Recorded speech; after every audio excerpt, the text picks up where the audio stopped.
Today I have got a very important scam alert for you, not only to do, this applies with not only Princess, but to everything in your life, just a heads up about some things that can happen. And then finally, I'm going to tell you all about our days in Glacier Bay and Ketchikan, Alaska. So let's go ahead and get started.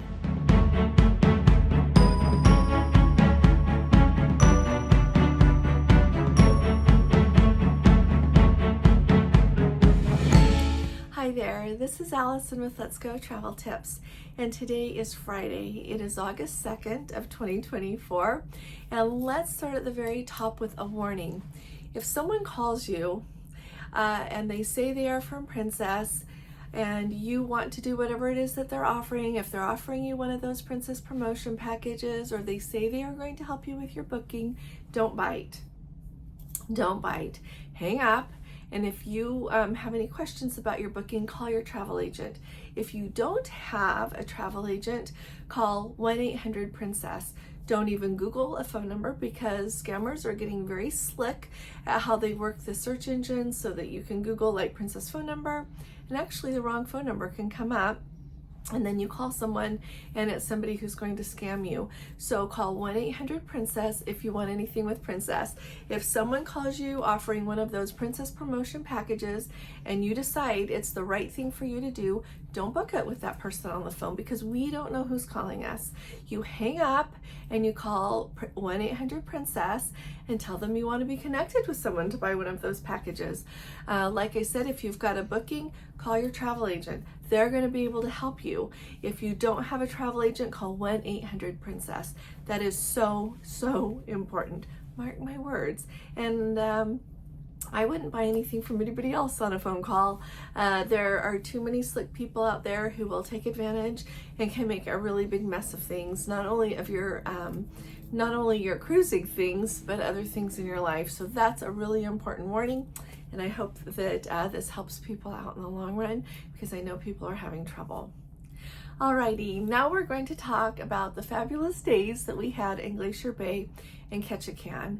If you are new around here, we are on the Discovery Princess. We are sailing round trip from Seattle. We're having a spectacular time. We've had a sea day. We've called in Juneau, Skagway, and so the next day on the cruise was Glacier Bay.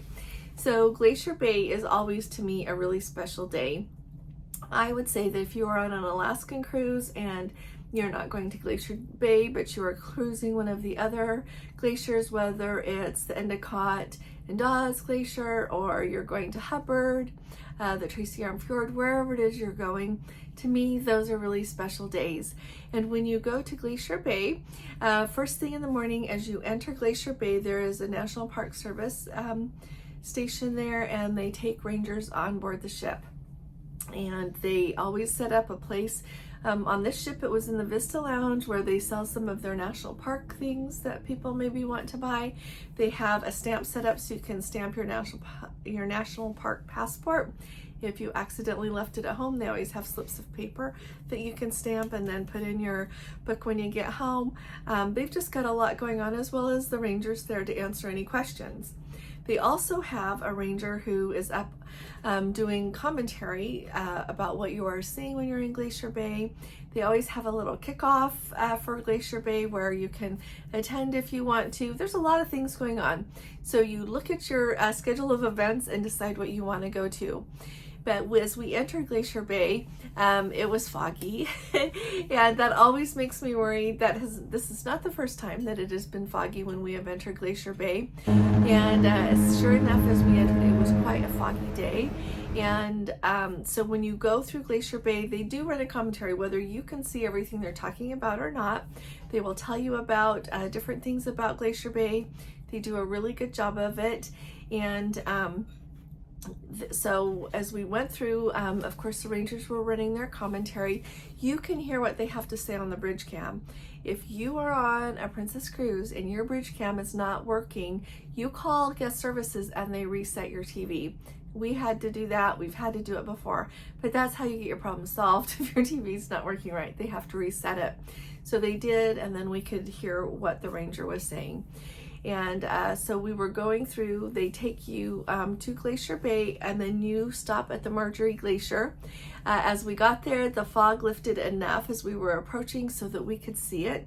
The captain went down, and I don't know if they're changing how they do it or if just different captains do it different ways.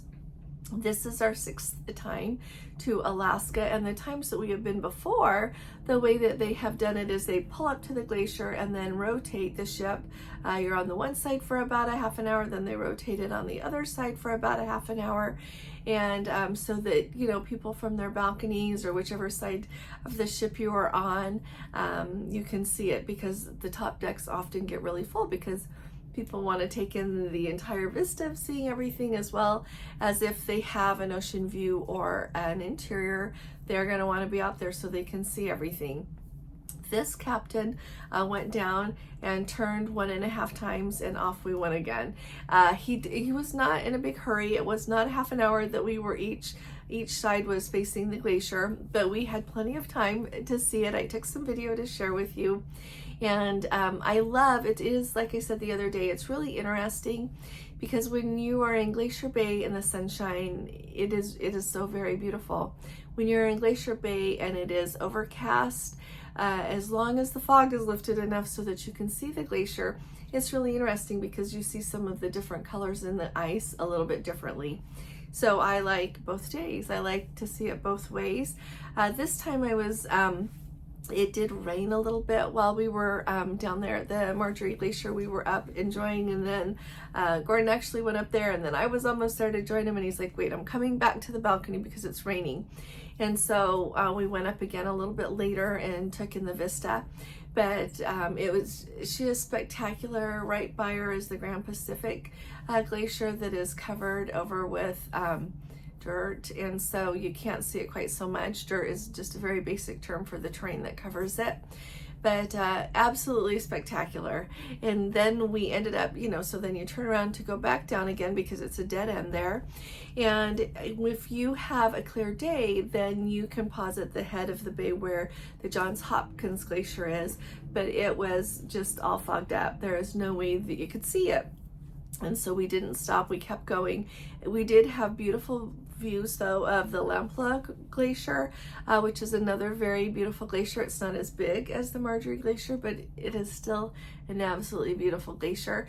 So we got to see that, some of the other scenery, and a lot of the day though it was quite foggy, and it did rain, and so we didn't dampen our spirits. We still had a really nice time. I do wish we would have had better visibility, especially for people that this was their first time or the only time that they're maybe going to be able to come, whether they live so far away that it's a little bit prohibitive, or for whatever reason this is going to be their only time. But it was still just wonderful to get to see it. So if you have questions about coming to Glacier Bay, let me know. I would say that the rangers got off, I want to say maybe like around 3 o'clock. I didn't pay enough attention to catch the boat that came to get them off, but they stay on for quite a while. They run a junior ranger program for children, and do a really nice job. So like I said, let me know if you've got any questions about Glacier Bay.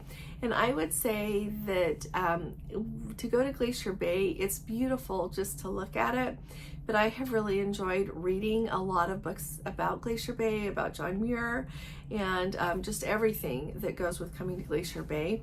And so I have a few books that I recommend, and so I will have us link it under this video and get Gordon to put them in our Amazon list that we have on our website, because they are really good books. A couple of them really stand out in my mind, but it just makes what you see a lot more meaningful. So I recommend that.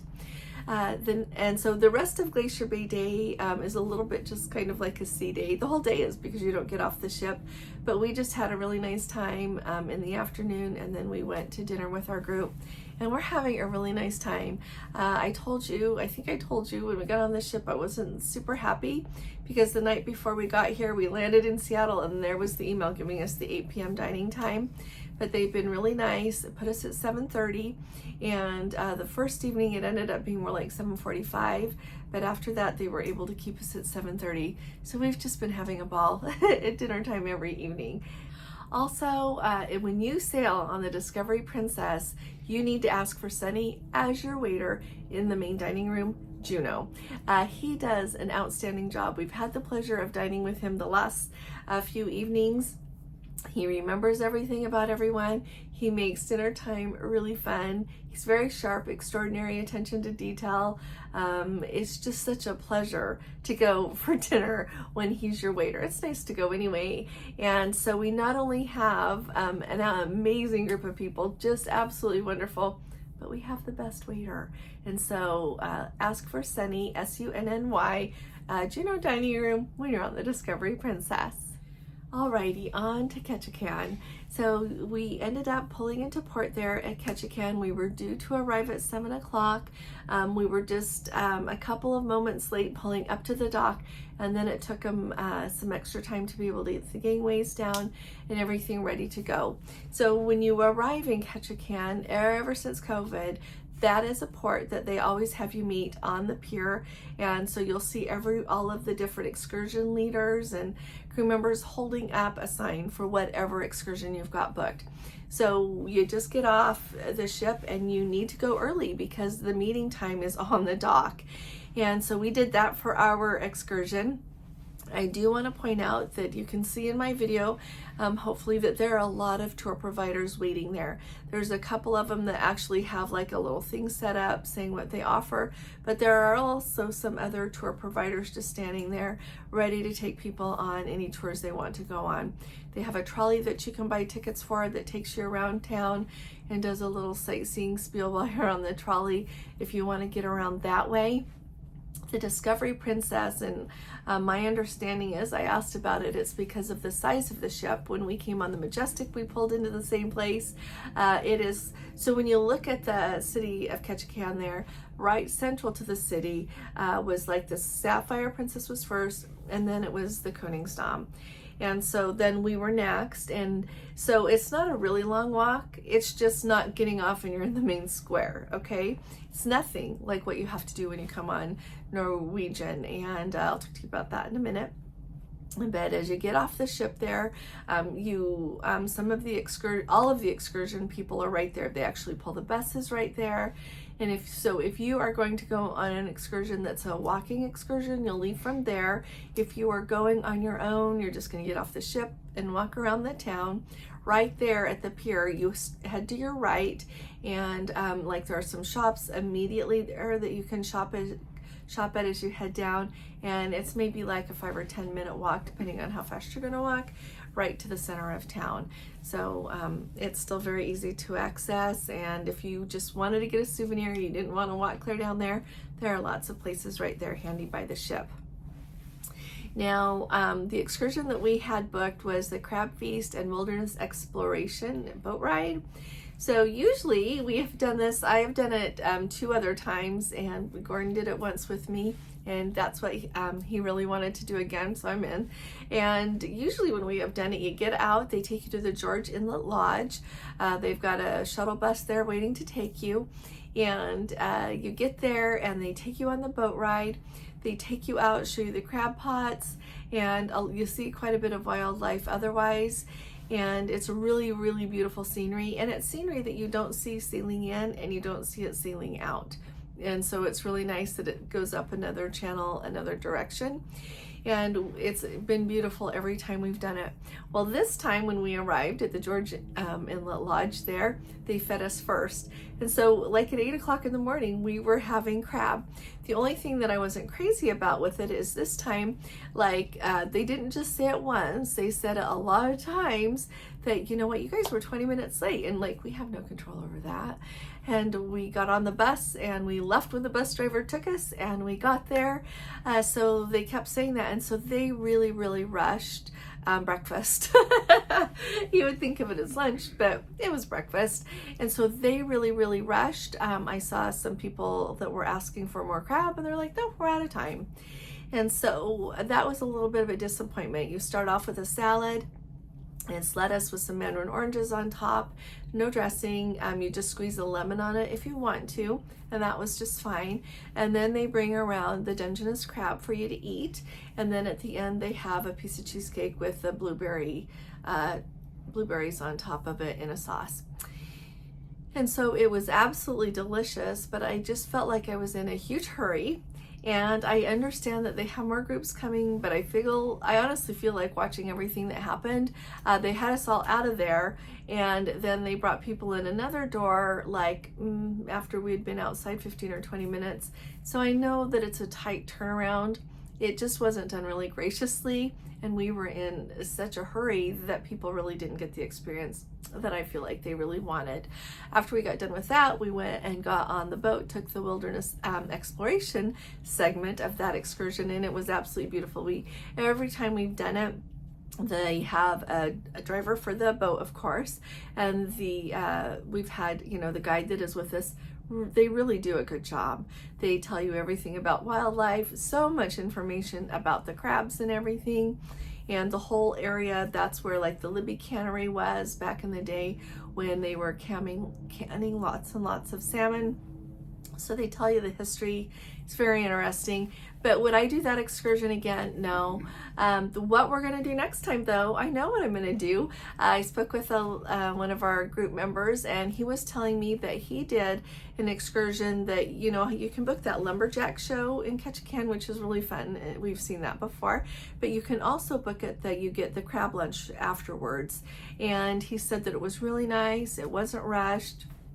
And it sounds like it's the exact same thing that you get out of the George Inlet Lodge, but you get it there in town. And it's not a situation where you're going to be really rushed. So that's what we will probably be doing next time if we want to have crab. So we'll just decide and figure that out. But I'm throwing that out there as a really good option to you. If you want to go on the boat ride that's associated with that and see the scenery there, then by all means, book that. I know that you can't help it when you're late. I know they can't help it when we're late.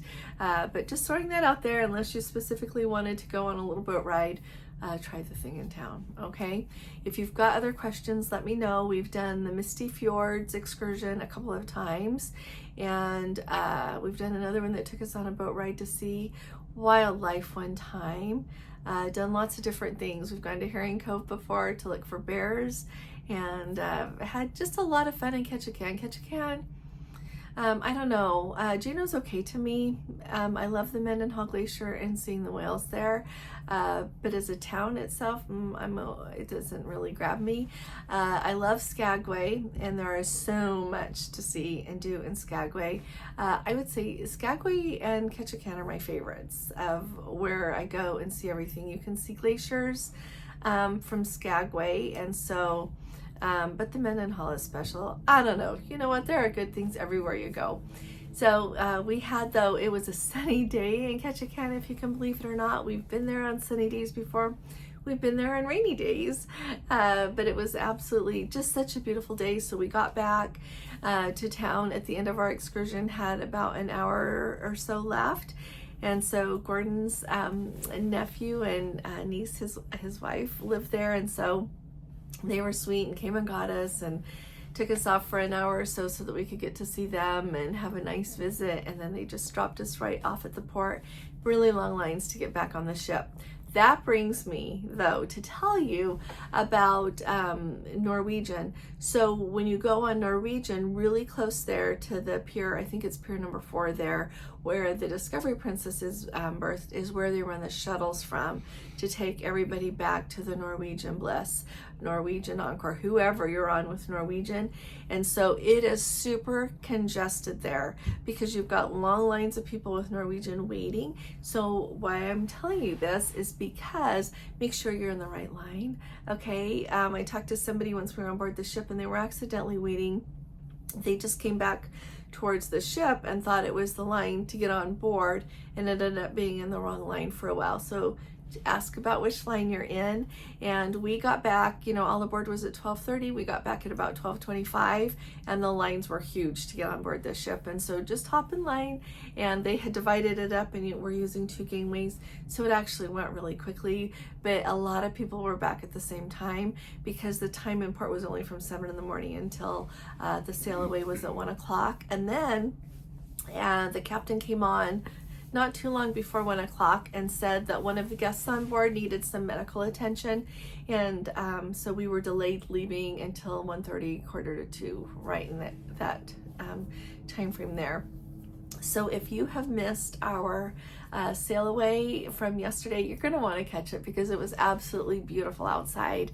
Another tip that I've got for you when you are shopping and you're in Ketchikan, Ketchikan usually has the best prices. So if you need to buy a bunch of souvenirs for someone or something like that, it's an option to wait until you get there, just putting that out there. But if you see something that says Juneau or Skagway or anywhere else you're going on your cruise and you want that item, they're not going to have that. They only have things that say Ketchikan in Ketchikan, but they have, like, you know, all the stuffed animals and all the cute little dolls and all the little books and things like that. So just putting that out there for you. And thanks for coming along with us. It's been such a pleasure to have you with us. I'll do a wrap up tomorrow or Monday and tell you what we thought about everything, and just kind of tie it up nicely with a bow for you. So if you haven't subscribed to our channel yet, will you please go ahead and hit that subscribe button? We appreciate your support, as well as if you appreciate my updates, will you please give this video a thumbs up? Thanks again. We really appreciate you and are glad you're with us. So I'll be talking to you all again really soon. You all take really good care. God bless you. Love you. Bye-bye.